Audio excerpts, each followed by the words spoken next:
নমস্কার বন্ধুরা। শীতে বেগুন পোড়া খেতে কার না ভালো লাগে, কি তাই না? তাই যেমন ভাবা তেমন কাজ, বানিয়ে নিচ্ছি বেগুন পোড়া। তো বেগুনটাকে পুড়িয়ে নিয়েছি, আর সাথে এদিকে ধনেপাতা কুচি নিয়েছি পেঁয়াজ কুচি, টমেটো আর একটু রসুনকেও পুড়িয়ে নিয়েছি। সাথে আছে স্বাদ মতো লঙ্কা। এবার স্বাদ মতো লবণ দিয়ে ভালো করে কিন্তু আমি বেগুনটাকে মেখে নেব। আর এই রকম বেগুন পোড়া কিন্তু শীতকালেই দারুণ লাগে গরম ভাতের সাথে। তো এইভাবে আমি ভালো করে মেখে নিয়ে ওপর থেকে বেশ খানিকটা কাঁচা সর্ষের তেল ঢেলে দেব।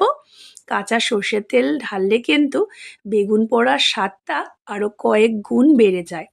অবশ্যই তোমরা কিন্তু এইভাবে বেগুন পোড়া খেয়ে দেখবে, দেখবে তোমাদের এর স্বাদটা কিন্তু মুখে লেগে রয়েছে। আর এই দেখো আমি কি সুন্দরভাবে লবণ দিয়ে এখন মেখে নেব বেগুন পোড়াটা, আর দেখতেও কতটা সুন্দর হয়েছে। তো এইভাবে বেগুন পোড়া দিয়ে তোমরা কিন্তু ভাত বলো, রুটি বলো, সব কিছুই খেতে পারবে, আর খেতে অসাধারণ লাগে। যে কোনো শনি মঙ্গলবারে তোমরা এইভাবে বানিয়ে খেয়ে দেখো, আর কেমন লাগলো কমেন্টে জানাতে ভুলো না। ভিডিওটি যদি ভালো লাগে লাইক কমেন্ট শেয়ার করে দিও।